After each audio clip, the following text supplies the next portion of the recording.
الأندية الأوروبية تدير ظهرها لرونالدو، والبرتغالي يحدد وجهته. يتمسك نادي النصر السعودي بأمل التعاقد مع البرتغالي كريستيانو رونالدو، النجم السابق لمانشستر يونايتد.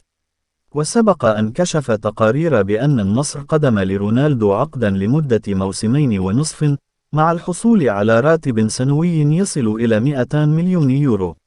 ووفقا لصحيفة ماركا، يتواجد رونالدو حاليا في دبي، وينتظر رحلته إلى السعودية من أجل حسم انتقاله إلى النصر.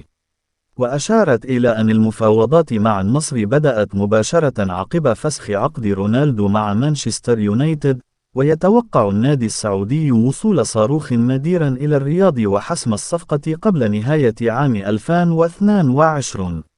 وقالت ماركا إن السعودية تعتبر وصول كريستيانو رونالدو صفقة من شأنها أن تضع البلاد على خريطة كرة القدم العالمية، على أمل تنظيم مونديال 2030. وذكرت أن ما يبدو واضحا أن الكرة الأوروبية أدارت ظهرها لرونالدو، أو على الأقل الأندية التي يرغب النجم البرتغالي في الانضمام لها.